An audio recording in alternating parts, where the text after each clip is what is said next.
Honorable Speaker, I present the budget for 2023-2024. This is the first budget in Amrit Kal. This budget hopes to build on the foundation laid in the previous budget and the blueprint drawn for India at 100. We envision a prosperous and inclusive India in which the fruits of development will reach all sections and citizens, especially our youth, women, farmers, OBCs, scheduled castes, and scheduled tribes. In the 75th year of our independence, the world has recognized the Indian economy as a bright star. Our current year's economic growth is estimated to be at 7%. It is notable that this is the highest among all the major economies. This is in spite of the massive slowdown globally caused by COVID-19 and the war.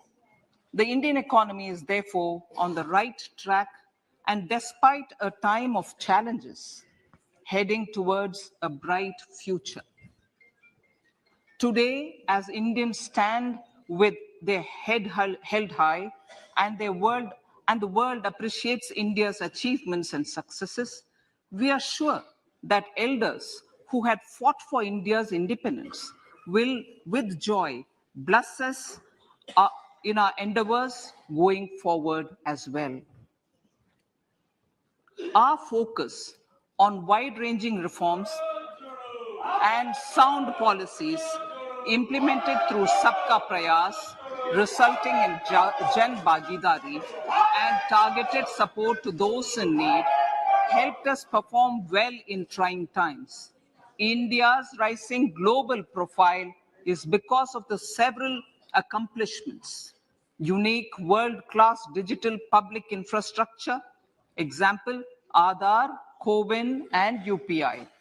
COVID vaccination drive in unparalleled scale and speed.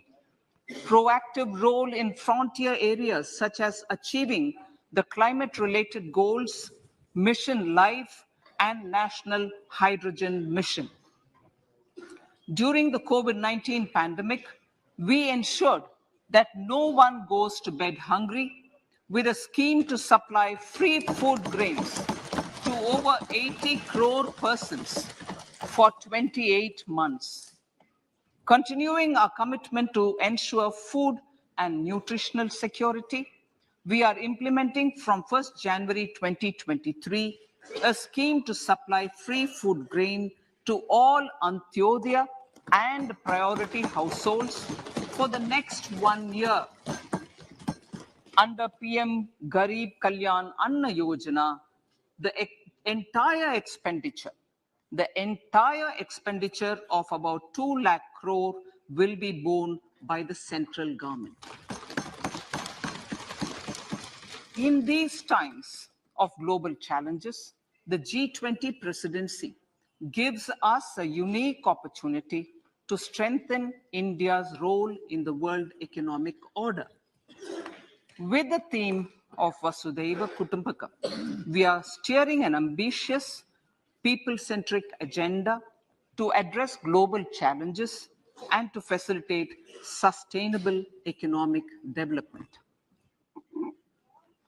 The government's efforts since 2014 have ensured for all citizens a better quality of life and life of dignity.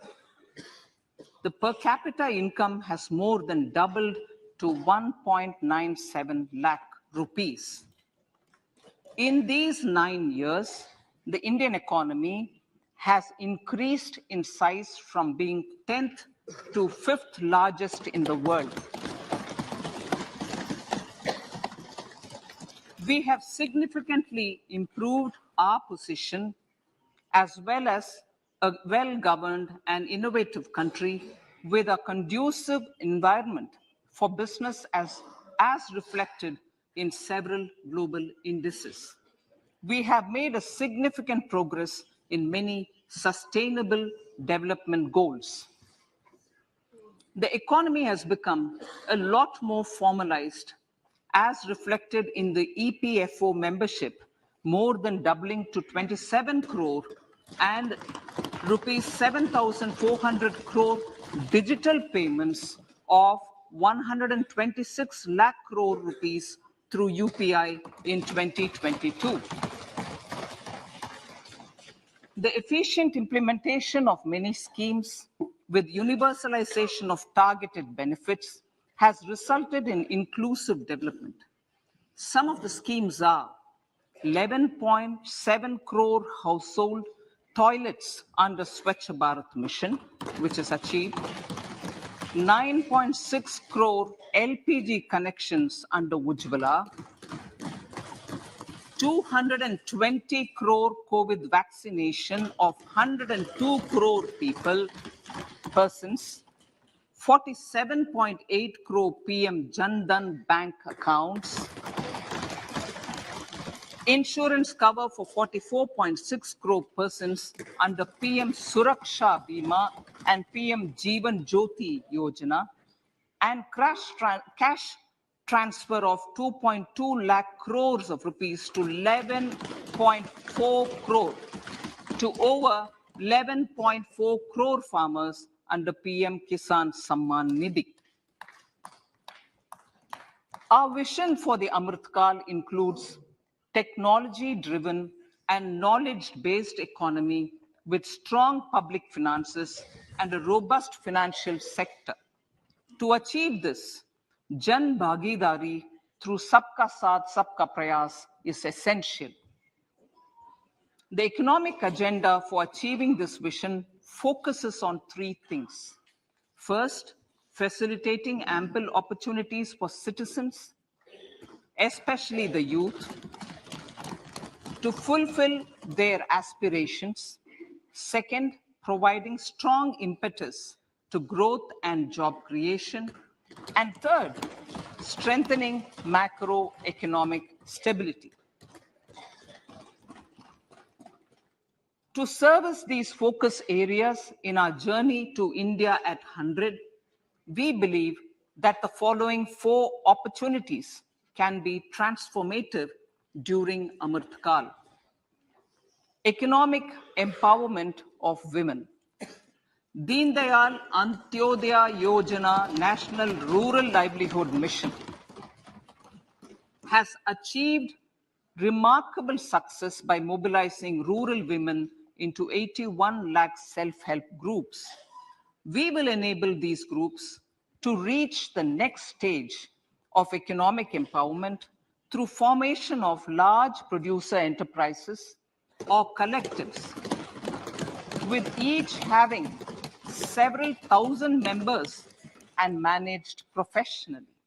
They will be helped with raw materials supply and for better design, quality, branding, and marketing of their products. Through supporting these policies, they will be enabled to scale up their operations to serve the large consumer markets, as has been the case with the several startups growing into unicorns. PM Vishwakarma Kaushal Samman, PM Vikas. For centuries, traditional artisans and craftspeople who work with their hands using tools have brought renown for India. They're generally referred to as Vishwakarma. The art and the handicraft created by them represents the true spirit of Atmanirbhar Bharat. For the first time, a package of assistance for them has been conceptualized. The new scheme will enable them to improve the quality, scale, and reach of their products, integrating them with the MSME value chain. The components of this scheme will include not only financial support, but also access to advanced skill training, knowledge of modern digital techniques, and efficient green technologies, brand promotion, linkage with local and global markets, digital payments, and social security. This will greatly benefit the scheduled castes, scheduled tribes, OBCs, women, and people belonging to the weaker sections. Tourism. The country offers immense attraction for domestic as well as foreign tourists. There is a large potential to be tapped in tourism. The sector holds huge opportunities for jobs and entrepreneurship for youth in particular. Promotion of tourism will be taken up on mission mode with active participation of states, convergence of government programs, and public-private partnerships. Green growth. We are implementing many programs for green fuel, green energy, green farming, green mobility, green buildings, and green equipment, and policies for efficient use of energy across various economic sectors. These green growth efforts help in reducing carbon intensity of the economy and provides for large-scale green job opportunities.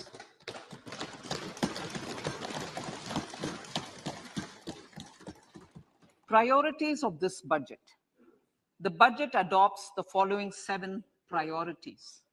They complement each other and act as the Saptarishi guiding us through the Amritkal. Inclusive development, reaching the last mile, infrastructure and investment, unleashing the potential, green growth, youth power, and financial sector. I now speak on the priority number 1, inclusive development. The government's philosophy of Sabka Saath, Sabka Vikas has facilitated inclusive development covering in specific farmers, women, youth, OBCs, scheduled castes, scheduled tribes, Divyangjan, and economically weaker sections, and overall priority for the underprivileged. Vanchiton ko variyata. There has also been a sustained focus on Jammu Kashmir, Ladakh, and the Northeast. This budget builds on those efforts.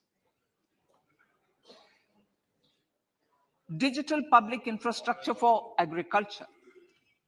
Digital public infrastructure for agriculture will be built as an open source, open standard, and interoperable public good. This will enable inclusive farmer-centric solutions through relevant information services for crop planning and health, improved access to farm inputs, credit and insurance, help for crop estimation, market intelligence, and support for growth of agri-tech industry and startups.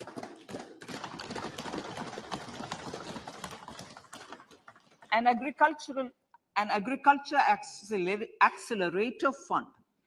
An agriculture accelerator fund will be set up to encourage agri-startups by young entrepreneurs in rural areas. The fund will aim at bringing innovative and affordable solutions for challenges faced by farmers. It will also bring in modern technologies to transform agricultural practices, increase productivity and profitability. To enhance the productivity of extra long staple cotton, we will adopt a cluster-based and value chain approach through public-private partnerships. This will mean collaboration between farmers, state, and industry for input supplies, extension services, and market linkages. We will launch an Atmanirbhar Clean Plant program to boost availability of disease-free, quality planting material for high-value horticultural crops at an outlay of 2,200 crores. Global hub for millets, which are Sri Anna. India is the forefront. India is at the forefront of popularizing millets, whose consumption furthers nutrition, food security, and welfare of farmers, said the Honorable Prime Minister. We are the largest producer and second largest exporter of Sri Anna in the world. We grow several types of Sri Anna, such as Sri Anna Jowar, Sri Anna Ragi, Sri Anna Bajra, Sri Anna Kutu, Ramdana, Kangni, Kutni, Kutki, Kodo, China, and Sama. These have a number of health benefits and have been an integral part of our food for centuries. I acknowledge with pride the huge service done by small farmers in contributing to the health of fellow citizens by growing these Sri Anna. Now, to make India a global hub for Sri Anna, the Indian Institute of Millet Research, ideally Indian Institute of the Sri Anna Research, Hyderabad, will be supported as the center of excellence for sharing best practices, research, and technologies at the international level. The agricultural credit target will be increased to 20 lakh crores with focus on animal husbandry, dairy, and fisheries. We will launch a new sub-scheme of PM Matsya Sampada Yojana, which is an existing scheme, but we launch a new sub-scheme with targeted investment of 6,000 crores to further enable activities of fishermen, fish vendors, and micro and small entrepreneurs, improve value chain efficiencies, and expand the market. For farmers, especially small and marginal farmers and other marginalized sections, the government is promoting cooperative-based economic development model. A new Ministry of Cooperation was formed with a mandate to realize the vision of Sahakar Se Samriddhi. To realize this vision, the government has already initiated computerization of 63,000 primary agricultural credit societies with an investment of 2,560 crores, 2,516 crores. In consultation with all the stakeholders and the states, model bylaws for PACS were formulated, enabling them to become multi-purpose PACS. A national cooperative database is being prepared for countrywide mapping of cooperative societies. With this backdrop, we will implement a plan to set up massive decentralized storage capacity.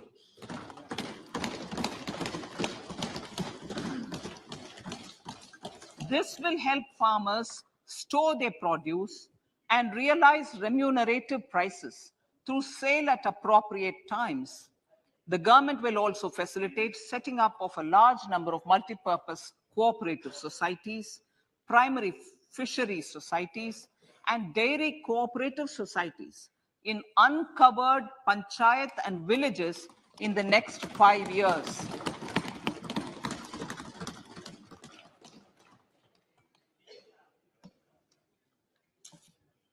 Health, education, and skilling. 157 new nursing colleges will be established in co-location with the existing 157 medical colleges established since 2014. A mission to eliminate sickle cell anemia by 2047 will be launched.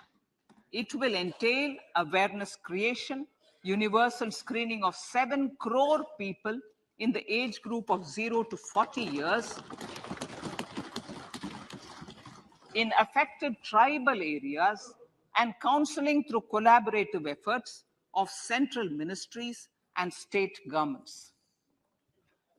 Facilities in select ICMR labs, Indian Council for Medical Research Labs, will be made available for research by public and private medical college faculty and private sector R&D teams for encouraging collaborative research and innovation. A new program to promote research and innovation in pharmaceuticals will be taken up through centers of excellence. We shall also encourage industry to invest in research and development in specific priority areas. Dedicated multidisciplinary courses for medical devices will be supported in existing institutions to ensure availability of skilled manpower for futuristic medical technologies, high-end manufacturing, and research. Teachers' training. Teachers' training will be re-envisioned through innovative pedagogy, curriculum transaction, continuous professional development, dipstick surveys, and ICT implementation. The District Institute of Education and Training will be developed as vibrant institutes of excellence for this purpose.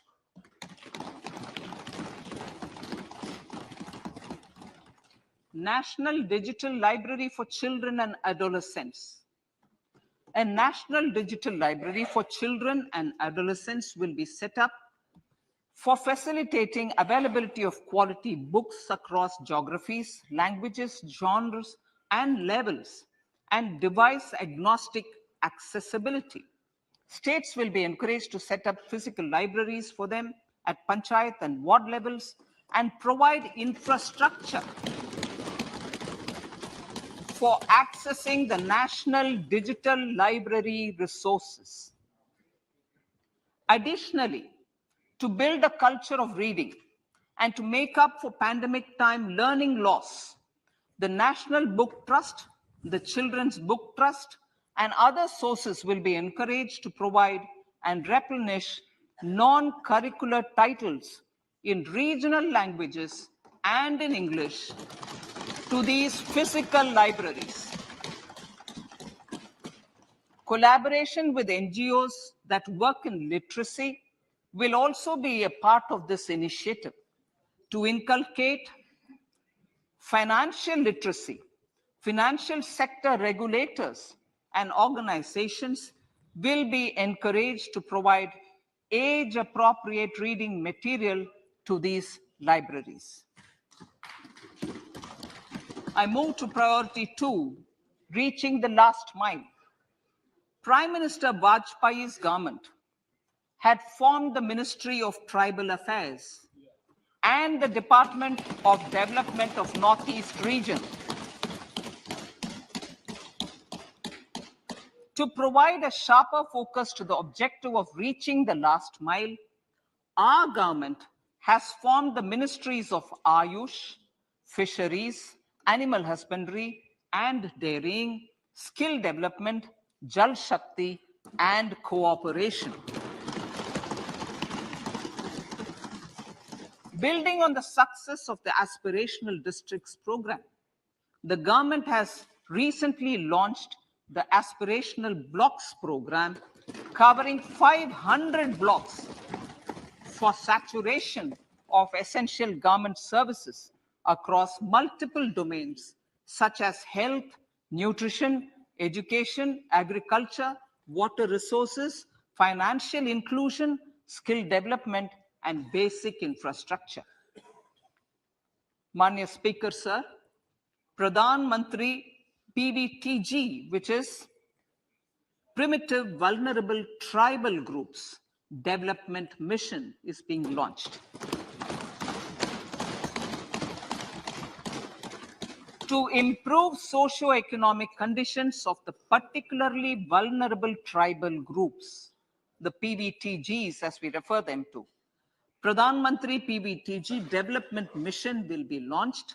This will saturate PVTG families and habitations with basic facilities such as safe housing, clean drinking water and sanitation, improved access to education, health, nutrition, road and telecom connectivity, and sustainable livelihood opportunities. An amount of 15,000 crores will be made available to implement the mission in the next 3 years under the Development Action Plan for the Scheduled Tribes. Ekalavya Model Residential Schools. In the next 3 years, Center will recruit 38,800 teachers and support staff for the 740 Ekalavya Model Residential Schools, which is serving 3.5 lakh tribal students.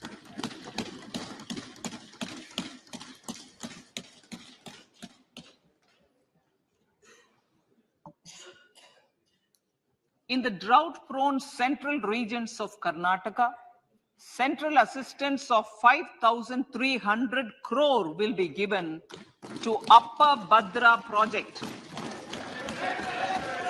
to provide sustainable micro irrigation and filling up of surface tanks for drinking water. PM Awas Yojana. The outlay for PM Awas Yojana is being enhanced by 66% to over 79,000 crores.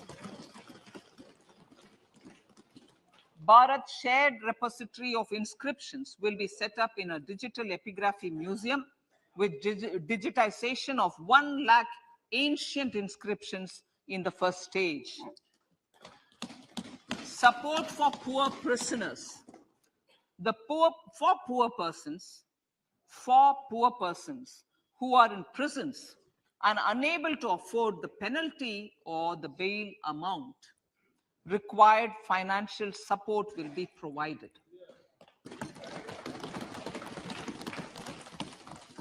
Priority number 3, infrastructure and investment. Investments in infrastructure and productive capacity have a large multiplier impact on growth and employment.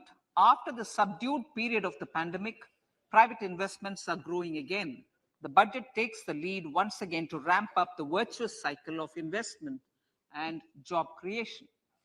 Honorable Speaker, sir, the capital investment outlay is being increased steeply for the 3rd year in a row by 33% to 10 lakh crores, which would be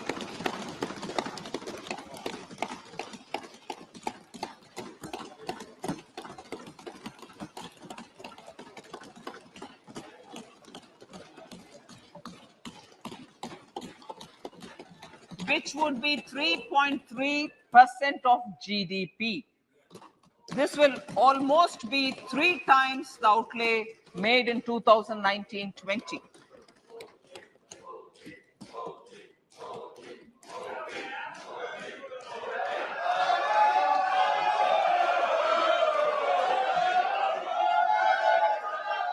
This substantial increase in recent years is central to the government's efforts to enhance growth potential and job creation, crowd in private investments, and provide a cushion against global headwinds. The direct capital investment by the center is complemented by the provision made for creation of capital assets through grants and aids to state. The effective capital expenditure of the center is budgeted at 13.7 lakh crore rupees, which will be 4.5% of GDP. Support to state governments for capital investment. I have decided to continue the 50-year interest-free loan to state governments for 1 more year to spur investment in infrastructure and to incentivize them for complementary policy actions with a significantly enhanced outlay of 1.3 lakh crores. The newly established Infrastructure Finance Secretariat will assist all stakeholders for more private investment in infrastructure, including railways, roads, urban infrastructure, and power, which are predominantly depend on public resources. The harmonized master list of infrastructure will be reviewed by an expert committee for recommending the classification and financing framework suitable for Amrit Kal. A capital outlay, I'm talking about railways now, sir, Honorable Speaker, railways. A capital outlay of 2.40 lakh crores has been provided for the railways. This is the highest ever outlay this highest ever outlay is about 9 times the outlay made in 2013-14. 100 critical transport infrastructure projects for last and first mile connectivity for ports, coal, steel, fertilizer, and food grain sectors have been identified. They will be taken up on priority with investment of 75,000 crores, including 15,000 crore from private sources. 50 additional airports, heliports, water aerodromes, and advanced landing grounds will be revived for improving regional air connectivity.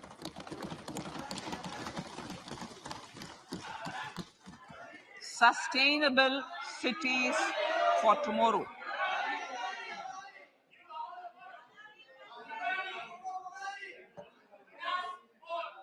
States and cities will be encouraged to undertake urban planning reforms and actions to transform our cities into sustainable cities of tomorrow.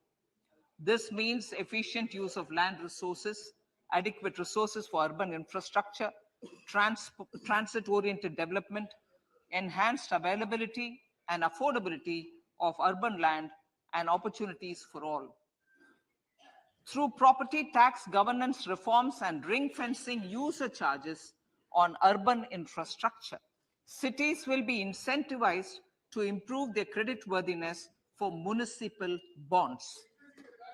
Like the RIDF, an urban infrastructure development fund will be established through use of priority sector lending shortfall. This will be managed by the National Housing Bank and will be used by public agencies to create urban infrastructure in Tier 2 and Tier 3 cities. States will be encouraged to leverage resources from the grants of the 15th Finance Commission, as well as existing schemes, to adopt appropriate user charges while accessing the UIDF. We expect to make available 10,000 crore rupees per annum for this purpose. All cities and towns will be enabled for 100% mechanical desludging of septic tanks and sewers to transition from manhole to machine hole mode.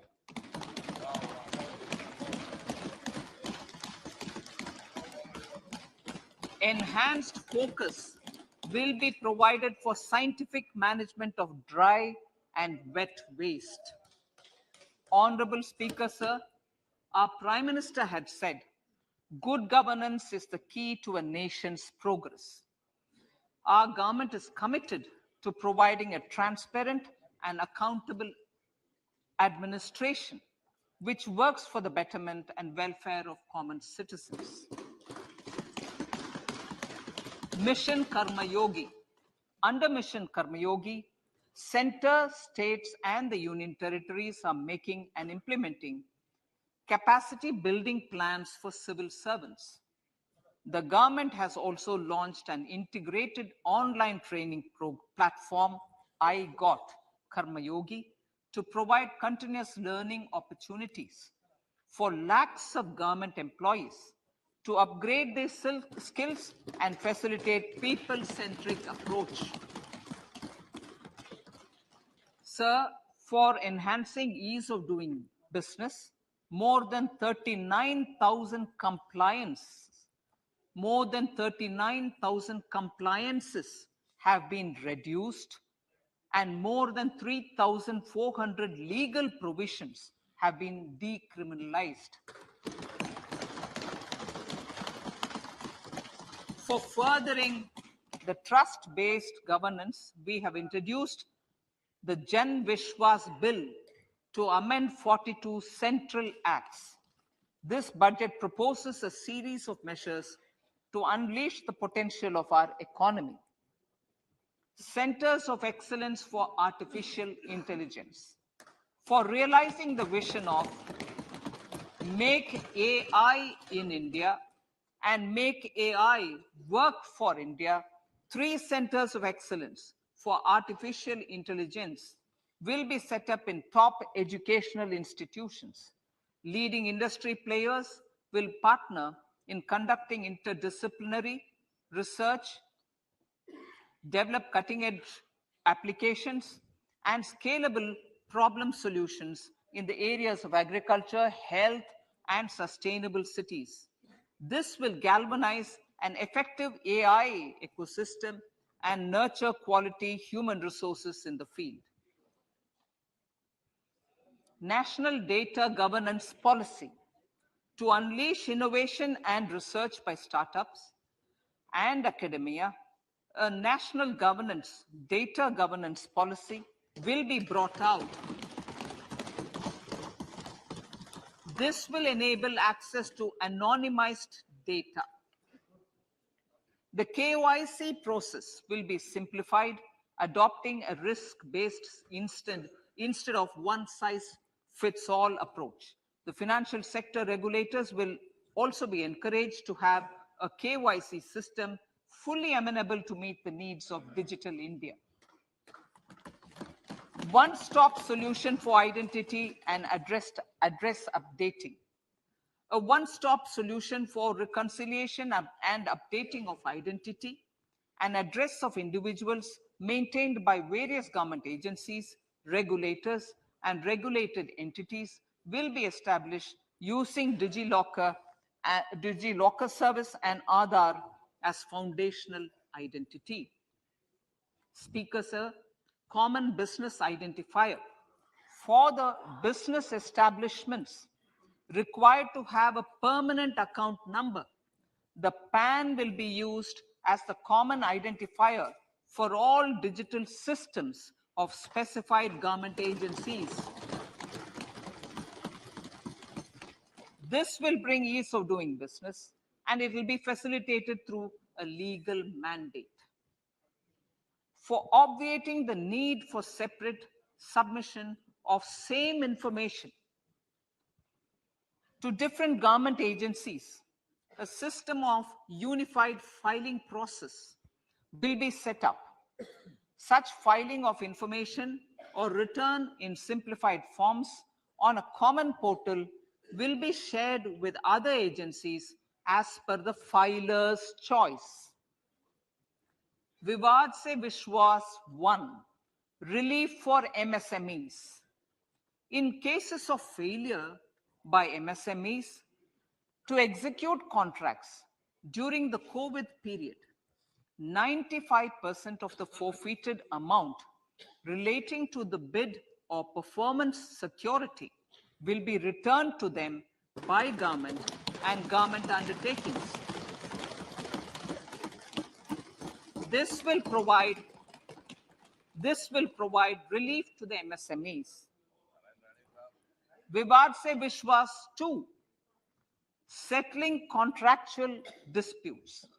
To settle contractual disputes of government and government undertakings, wherein arbitral award is under challenge in a court, a voluntary settlement scheme with standardized terms will be introduced.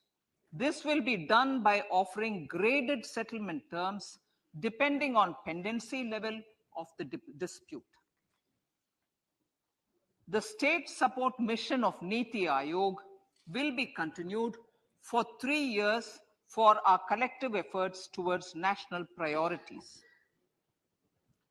Result-based financing.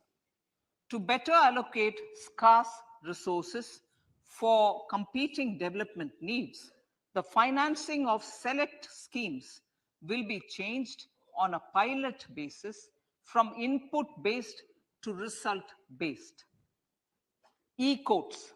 For efficient administration of justice, phase 3 of e-courts projects phase 3 of the e-courts project will be launched with an outlay of 7,000 crores. Fintech services in India have been facilitated by our digital public infrastructure, including Aadhaar, PM Jan Dhan Yojana, Video, KYC, India Stack, and UPI. To enable more fintech innovative services, the scope of documents available in DigiLocker for individuals will be expanded. An entity, DigiLocker, will be set up for the use by MSMEs, large businesses, and also charitable trusts. This will be towards storing and sharing documents online securely whenever needed with various authorities, regulators, banks, and other business entities. 5G services. 100 labs for developing applications using 5G services will be set up in engineering institutions.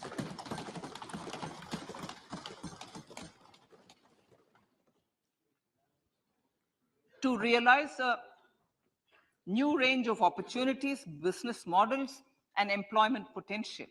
The labs will cover, among others, applications such as smart classrooms, precision farming, intelligent transport systems, and healthcare applications.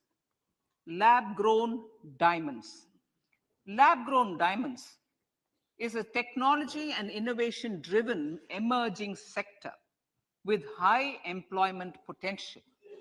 These environment-friendly diamonds, which have optically and chemically the same properties as natural diamonds. To encourage indigenous production of LGD, lab-grown diamond seeds and machines, and to reduce import dependency, a research and development grant will be provided to one of the IITs for 5 years. To reduce the cost of production, a proposal to review the custom duty on LGD seeds will be indicated in Part B of the speech. I come to the fifth priority, Honorable Speaker, sir, green growth. Honorable Prime Minister has given a vision for life or lifestyle for environment to spur a movement of environmentally conscious lifestyle. India is moving forward firmly for the Panchamrit, the net zero carbon emission by 2070 to usher in green industrial and economic transition. This budget builds on our focus on green growth. The recently launched National Green Hydrogen Mission, with an outlay of 19,700 crores, will facilitate transition of the economy to low carbon intensity, reduce dependence on fossil fuel imports, and make the country assume technology and market leadership in this sunrise sector. Our target is to reach an annual production of 5 MMT by 2030. Energy transition. This budget provides for 35,000 crores for priority capital investment towards energy transition and net zero objectives and energy security by Ministry of Petroleum and Natural Gas. To steer the economy on sustainable development path, battery energy storage systems with capacity of 4,000 MWh will be supported with viability gap funding. A detailed framework for pumped storage projects will also be formulated. Renewable energy evacuation. the interstate transmission system for evacuation and grid integration of 13 gigawatt renewable energy from Ladakh will be constructed with investment of 20,700 crore, including central support of 8,300 crores. Green Credit Program. For encouraging behavioral change, a green credit program will be notified under the Environment Protection Act. This will incentivize environmentally sustainable and responsive actions by companies, individuals, and local bodies, and help mobilize additional resources for such activities.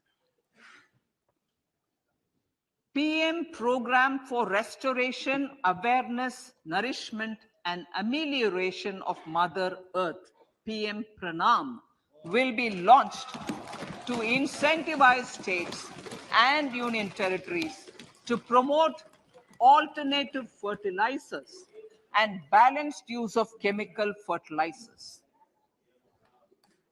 Go Bardhan Scheme. 500 new waste to wealth plants under Gobardhan, galvanizing organic bio-agro resources done. Gobardhan scheme will be established for promoting circular economy. These will include 200 compressed biogas plants, including 75 plants in urban areas, and 300 community or cluster-based plants at a total investment of 10,000 crores. I will refer to this in Part B also. In due course, a 5% CBG mandate will be introduced for all organizations marketing natural and biogas. For collection of biomass and distribution of biomanure, appropriate fiscal support will also be provided. Bharatiya Prakritik Kheti Bio Input Resource Centers. Over the next 3 years, we will facilitate 1 crore farmers to adopt natural farming. For this, Honorable Speaker, 10,000 bio input resource centers will be set up, creating a national level distributed micro fertilizer and pesticide manufacturing network. Mishti.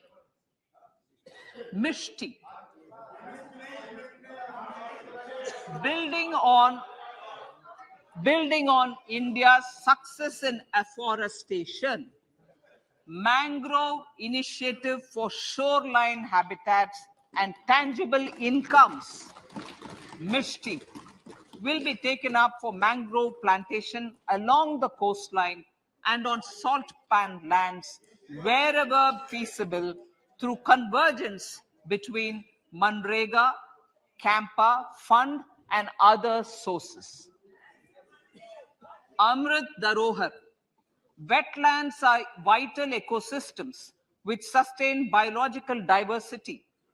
In his latest Man Ki Baat, the Prime Minister said, now, I quote, now the total number of Ramsar sites in our country has increased to 75, whereas before 2014, there were only 26, unquote. Local communities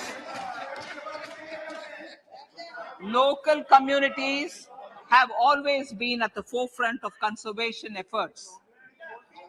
The government will promote their unique conservation values through Amrit Dharohar, a scheme that will be implemented over the next 3 years to encourage optimal use of wetlands and enhance biodiversity, carbon stock, ecotourism opportunities, and income generation for local communities.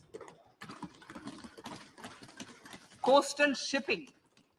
Coastal shipping will be promoted as the energy efficient and lower cost mode of transport, both of passengers and freight, through PPP mode with viability gap funding. Vehicle replacement. Vehicle replacement is an important continuing policy, replacing the old I know. Replacing. Absolutely.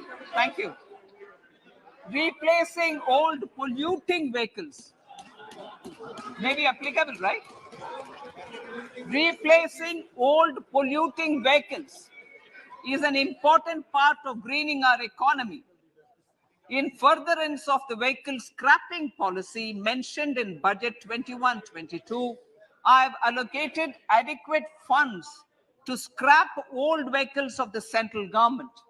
States will also be supported in replacing old vehicles and old state ambulances. Honorable Speaker, sir, I move to priority 6, youth power. To empower our youth and help the Amrit PD realize their dreams, we have formulated the National Education Policy, which is very wide in its scope, but one of the things is also to focus on skilling, adopted economic policies that facilitate job creation at scale and have supported business opportunities. Pradhan Mantri Kaushal Vikas Yojana.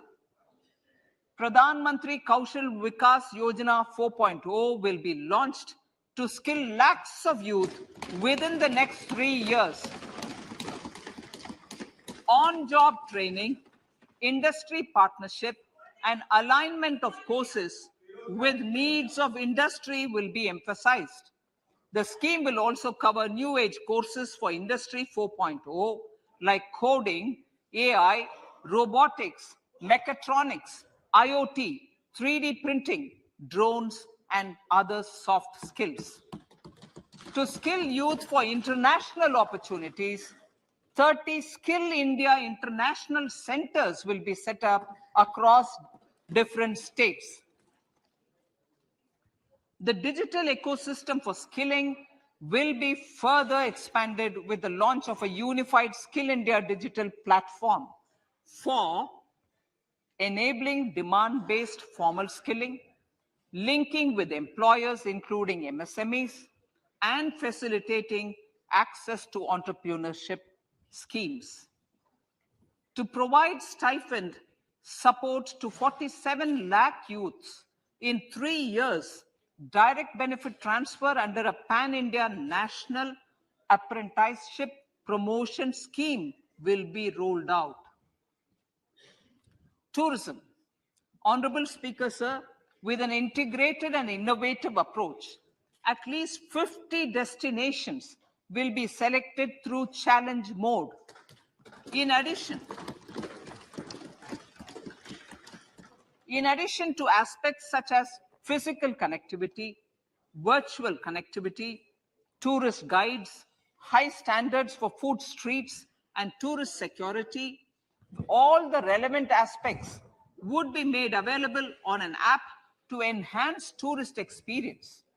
Every destination would be developed as a complete package. The focus of development of tourism would be on domestic as well as foreign tourists.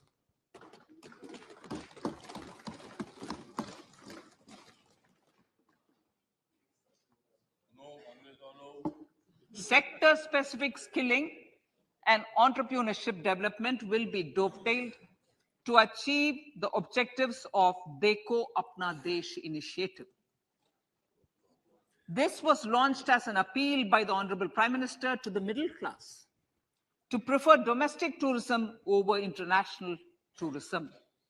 The integrated development of theme-based tourist circuits, the Swadesh Darshan scheme, was also launched. Under the Vibrant Villages program, tourism infrastructure and amenities will be facilitated in border villages. Unity Mall. States will be encouraged to set up a Unity Mall in their state capital or most prominent tourism center or the financial capital for promotion and sale of their one district, one product and GI products and other handicraft products, and for providing space for such products of all other states as well. Sir, priority number 7, Financial sector. Our reforms in the financial sector and innovative use of technology have led to financial inclusion at scale, better and faster service delivery, ease of access to credit, and participation in financial markets. This budget proposes to further these measures. Credit guarantee for MSMEs. Last year, I proposed revamping of the credit guarantee scheme for the MSMEs.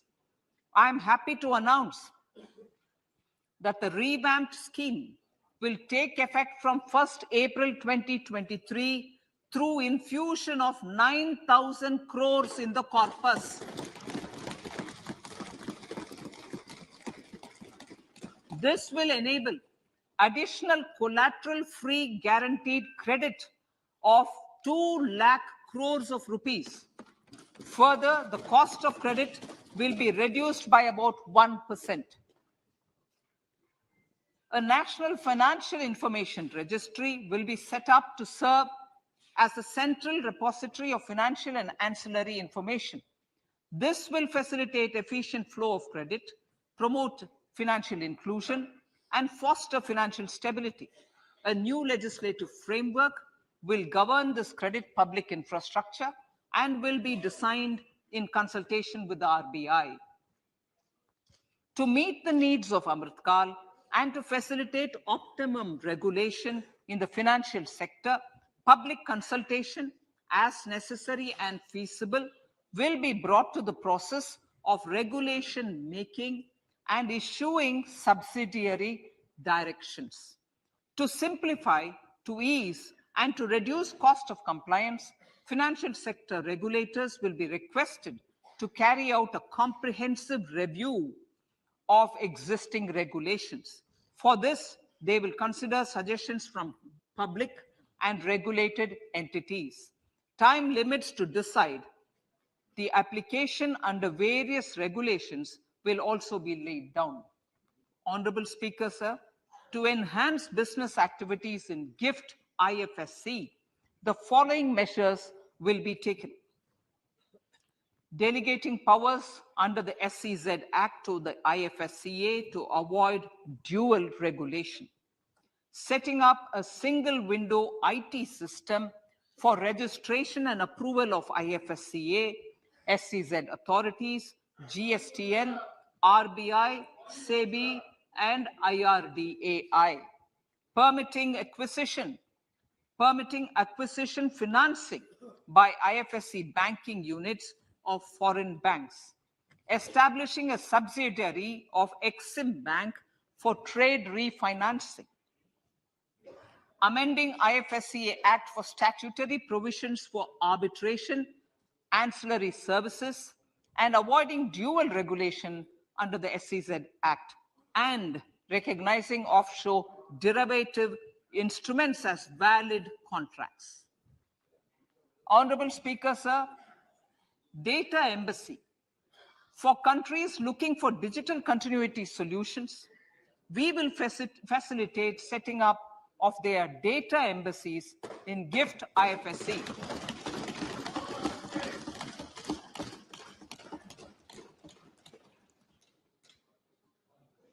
Improving governance and investor protection in banking sector.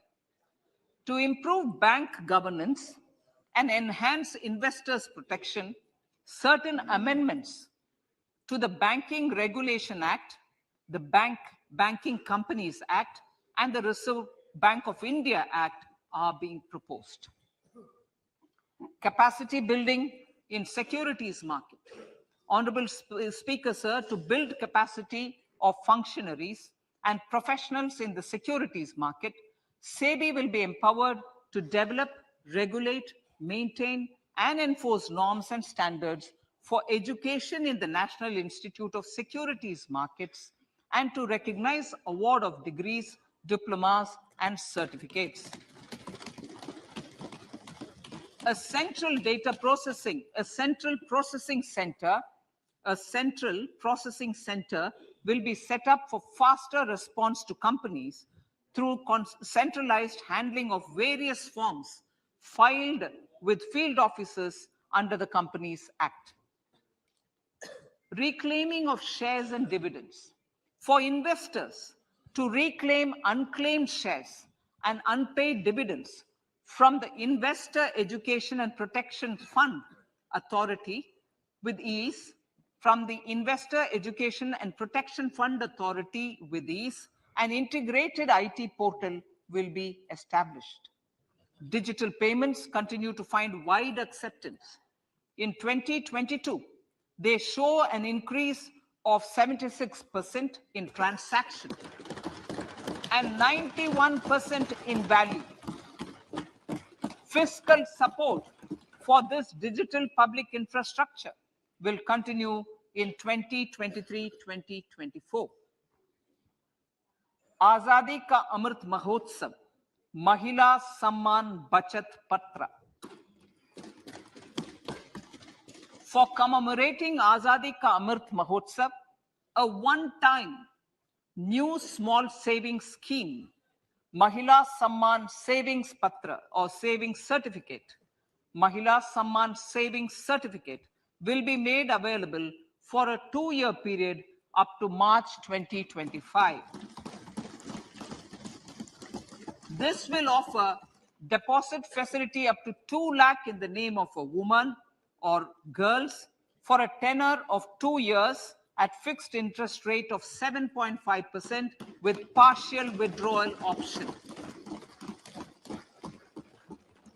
Senior citizens, the maximum deposit limit for senior citizens savings scheme will be enhanced from 15 lakh to 30 lakhs of rupees. The maximum deposit limit for monthly income account scheme will be enhanced from 4.5 lakh to 9 lakh for single account and from 9 lakh to 15 lakh for joint account. Honorable Speaker, sir, fiscal management. 50 years interest-free loan to states. The entire 50-year loan to states has to be spent on capital expenditure within 2023-24. Most of this will be at the discretion of the states, but a part will be conditional on states increasing their actual capital expenditure.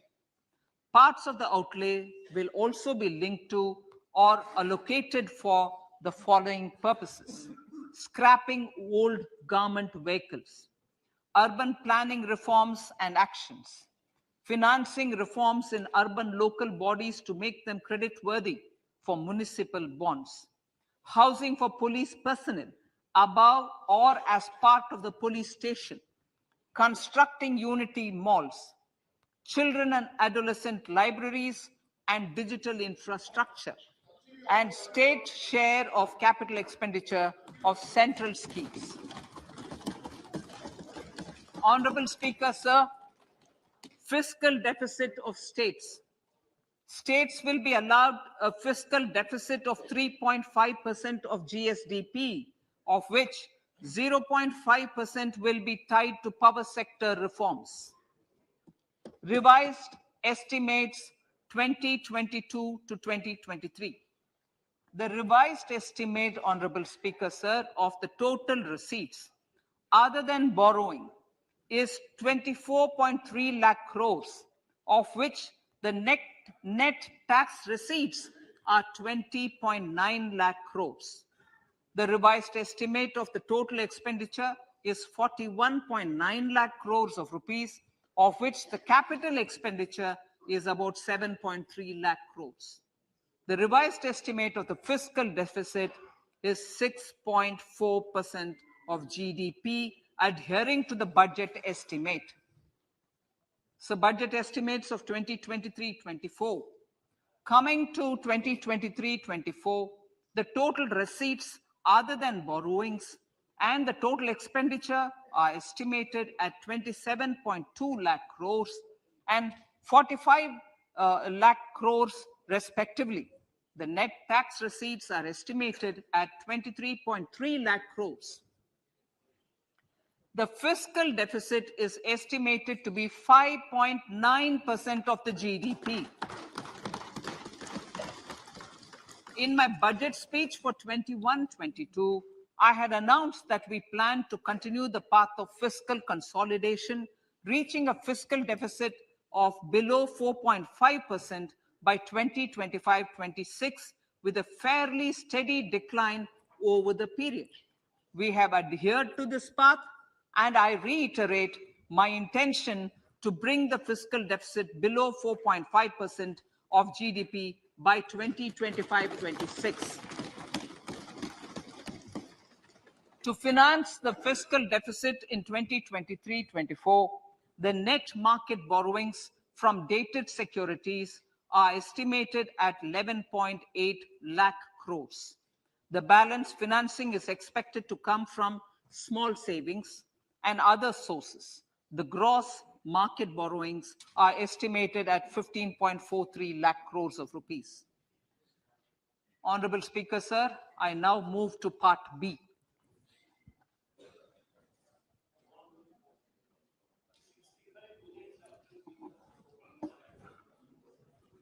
Indirect taxes.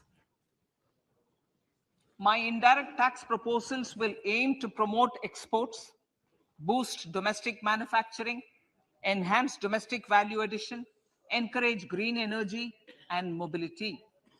A simplified tax structure with fewer tax rates helps in reducing compliance burden and improving tax administration.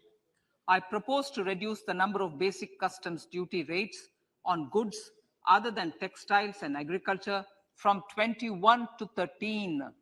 As a result, there are minor changes in the basic custom duties, cesses and surcharges on some items including toys, bicycle, automobiles and naphtha. Green mobility. To avoid cascading of taxes on blended compressed natural gas, I propose to exempt excise duty on GST paid compressed biogas contained in it. To further provide impetus to green mobility, customs duty exemptions is being extended to import of capital goods and machinery required for manufacture of lithium-ion cells for batteries used in electrical vehicles as well.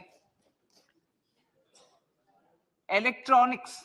As a result of various initiatives of the government, including phased manufacturing program, mobile phone production in India has increased from 5.8 crore units valued at about 18,900 crore in 2014-15 to 31 crore units valued at 2,75,000 crore in the last financial year. To further deepen domestic value addition in manufacturing of mobile phones, I propose to provide relief to customs duty. I propose to provide relief in customs duty on import of certain parts and inputs like camera lens and continue the concessional duty on lithium-ion cells for batteries for another year. Similarly, to promote value addition in manufacture of televisions, I propose to reduce the basic customs duty on parts of open cells of TV panels to 2.5%. Electrical. To rectify inversion of duty structure and encourage manufacturing of electric kitchen chimneys, the basic custom duty on electric kitchen chimney is being increased from 7.5% to 15%, and that on heat coils for these is proposed to be reduced from 20% to 15%. Chemicals and petrochemicals. Denatured ethyl alcohol is used in chemical industry. I propose to exempt basic customs duty on it. This will also support the ethanol blending program and facilitate an endeavor for energy transition. Basic customs duty is also being reduced on acid-grade fluorospar from 5% to 2.5% to make the domestic fluorochemicals industry competitive. Further, the basic customs duty on crude glycerin for use in manufacture of epichlorohydrin is proposed to be reduced from 7.5% to 2.5%.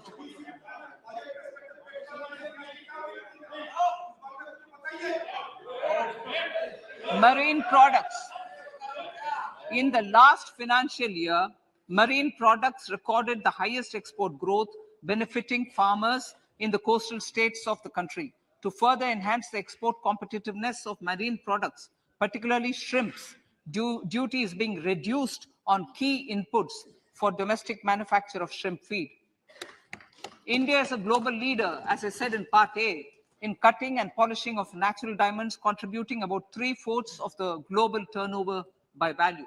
With the depletion of deposits of natural diamonds, the industry is moving towards lab-grown diamonds, and it holds huge promise. To seize this opportunity, I propose to reduce the basic customs duty on seeds used in their manufacture.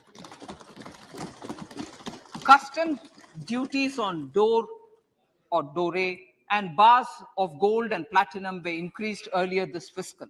I propose to increase the duties on articles made therefrom to enhance the duty differential. I also propose to increase the import duty on silver doors, bars, and articles to align them with that on gold and platinum. To facilitate availability of raw materials for the steel sector, exemptions from basic custom duty on raw materials for manufacture of CRGO steel, ferrous scrap, and nickel cathode is being continued. Similarly, the concessional BCD of 2.5% on copper scrap is also being continued to ensure the availability of raw materials for secondary copper producers who are mainly in the MSME sectors. Compounded rubber. The basic custom duty rate on compounded rubber is being increased from 10% to 25% or 30 kg, whichever is lower, at par with that of natural rubber other than latex, to curb circumvention of duty. Cigarettes. National calamity contingent duty on specified cigarettes was last revised 3 years ago. This is proposed to be revised upwards by about 16%. Direct taxes. I now come to my direct tax proposals. Honorable Speaker, these proposals aim to maintain continuity and stability of taxation, further simplify and rationalize various provisions to reduce the compliance burden, promote the entrepreneurial spirit, and provide tax relief to citizens. It has been constant endeavor of the Income Tax Department to improve taxpayers' services by making compliance easy and smooth. Our taxpayers portal received a maximum of 72 lakh returns in a day, processed more than 6.5 crore returns this year. Average processing period reduced from 93 days in financial year 13-14 to 16 days only now. And 45% of the returns were processed within 24 hours. We intend to further improve this, roll out the next generation common IT return form for taxpayer convenience, and also plan to strengthen the grievance redressal mechanism. MSMEs and professionals. MSMEs are growth engines of our economy. Micro enterprises with turnover up to 2 crore of rupees and certain professionals with turnover of up to 50 lakh rupees can avail the benefit of presumptive taxation. I propose to provide enhanced limits of 3 crore and 75 lakh respectively to the taxpayers whose cash receipts are no more than 5%. Whose cash receipts are no more than 5%. Moreover, to support MSMEs in timely receipt of payments, I propose to allow deduction for expenditure incurred on payments made to them only when payment is actually made. Cooperation. Cooperation is a value to be cherished. In realizing our Prime Minister's goal for Sehkar Se Samriddhi and his resolve to connect the spirit of cooperation with the spirit of Amrit Kal, In addition to the measures proposed in Part A, I have a slew of proposals for the cooperation sector. First, new cooperatives that commence manufacturing activities till 2024, 31st March, shall get the benefit of a lower tax rate of 15%, as is presently available to new manufacturing companies. Secondly, I propose to provide an opportunity to sugar cooperatives to claim payments made to sugarcane farmers for the period prior to the assessment year 2016-17 as expenditure. This is expected to provide them a relief of almost 10,000 crores. Thirdly, I'm providing a higher limit of 2 lakh per member for cash deposits to loans in cash by primary agricultural cooperative societies and primary cooperative agriculture and rural development banks. I repeat that. Thirdly, I'm providing a higher limit of 2 lakh per member for cash deposits to and loans in cash by primary agricultural cooperative societies and primary cooperative agricultural and rural development banks. Similarly, a higher limit of 3 crore for TDS on cash withdrawal is being provided to cooperative societies. Startups.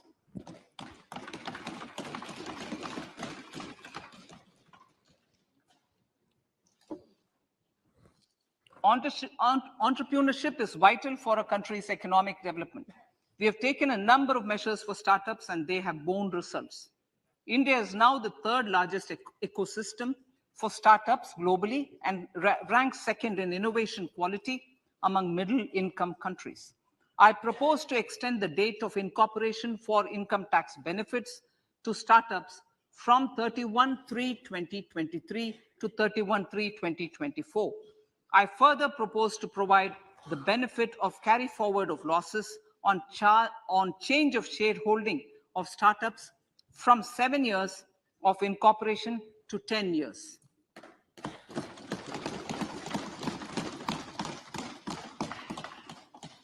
To reduce the pendency of appeals at commissioner level, I propose to deploy about 100 joint commissioners for disposal of small appeals. We shall also be more selective in taking up cases for scrutiny of returns already received this year. Better targeting of tax concessions. For better targeting of tax concessions and exemptions, I propose to cap deduction from capital gains on investment in residential house under Section 54 and Section 54F to 10 crores. Another proposal with similar intent is to limit income tax exemption from proceeds of insurance policies with very high value. Rationalization. Honorable Speaker, sir, there are a number of proposals relating to rationalization and simplification. Income of authorities, boards, and commissions set up by statutes of union or state for the purpose of housing, development of cities, towns, and villages, and regulating and developing an activity or matter is proposed to be exempted from income tax.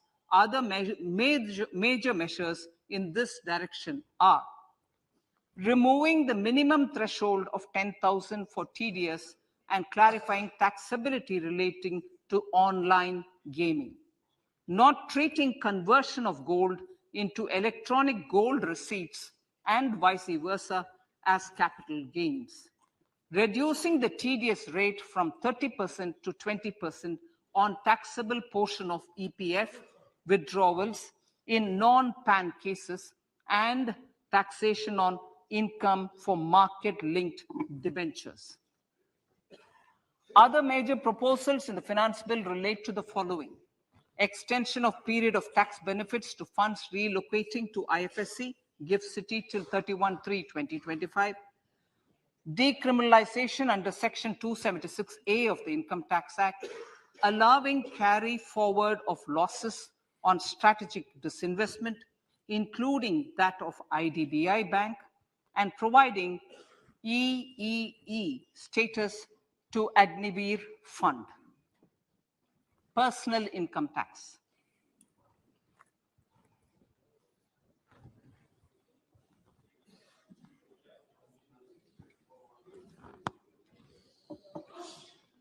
Now I come to what everyone is waiting for. Personal income tax. I have 5 major announcements to make in this regard. These primarily benefit our hard-working middle class. The first one concerns rebate. Currently, those with income up to 5 lakh do not pay any income tax in both old and new regimes. I propose to increase the rebate limit to 7 lakhs in the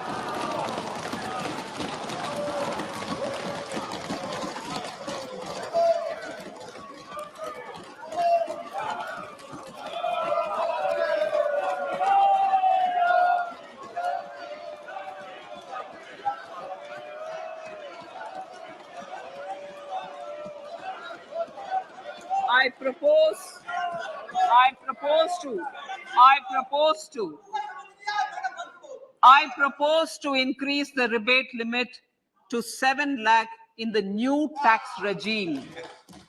Thus, persons in the new tax regime with income up to 7 lakhs will not have to pay any tax at all. The second proposal relates to middle class individuals. I had introduced in the year 2020 the new personal income tax regime with 6 income slabs starting from 2.5 lakh.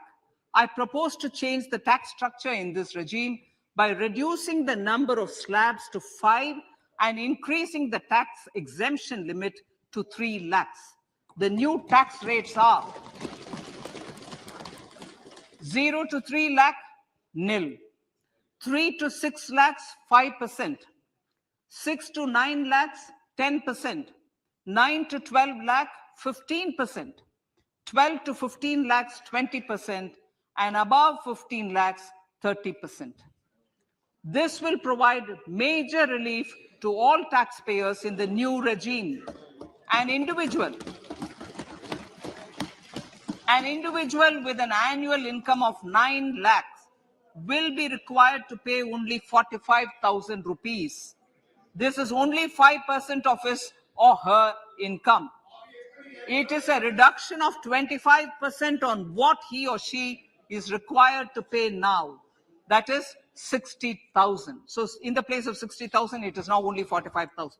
Similarly, an individual with an income of 15 lakh rupees would be required to pay only 1.5 lakh or 10% of his income or her income, a reduction of 20% from the existing liability of 1,87,500 rupees. My third proposal is for the salaried class and the pensioners, including family pensioners, for whom I propose to extend the benefit of standard deduction to the new tax regime. Each salaried person with an income of 15.5 lakh rupees or more will thus stand to benefit by 52,500 rupees. My fourth announcement in personal income tax is regarding the highest tax rate, which in our country is 42.74%. This is among the highest in the world. I propose to reduce the highest surcharge rate from 37% to 25% in the new tax regime.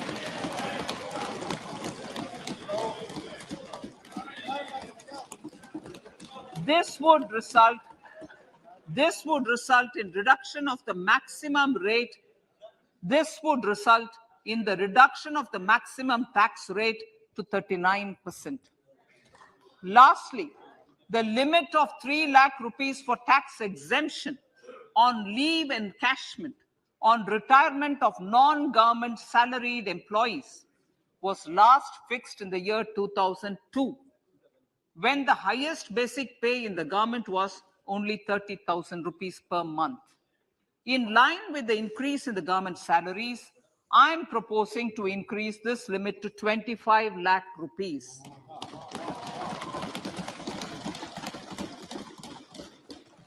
We are also making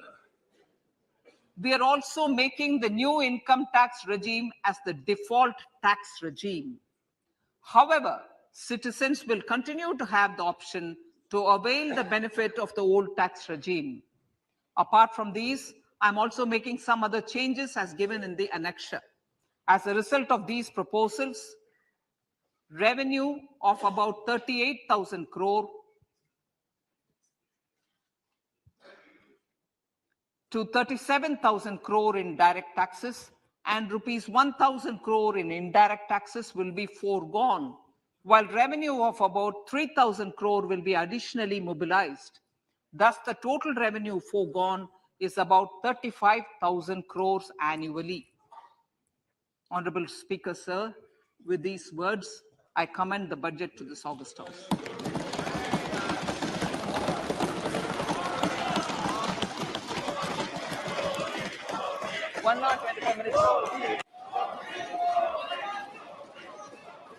item number 1 माननीय item number 2 Shrimati Nirmala Sitharaman ji. Sir, with your permission, I lay on the table of the following statements. Under Section 3(1) of the Fiscal Responsibility Budget Management Act 2003, 1. Medium-term fiscal policy cum fiscal policy strategy statement and macroeconomic framework statement. माननीय सदस्यगण, जैसा कि आपको समाचार भाग 2 के माध्यम से पहले ही सूचित किया जा चुका है कि माननीय वित्त मंत्री जी के बजट भाषण की प्रतियां हार्ड कॉपी के रूप में उपलब्ध कराई गई है. आप बजट भाषण की अपनी अपनी प्रति प्रकाशन पलक से ले लें. आपको ये भी सूचित किया जाता है कि माननीय मंत्री द्वारा बजट प्रस्तुत किए जाने के पश्चात उसकी प्रतियां आपको मेंबर्स पोर्टल के माध्यम से उपलब्ध करा दी जाएगी. आइटम नंबर 3 माननीय मंत्री जी, वित्त मंत्री जी. Sir, with your permission, I rise to move for leave to introduce the Finance Bill 2023.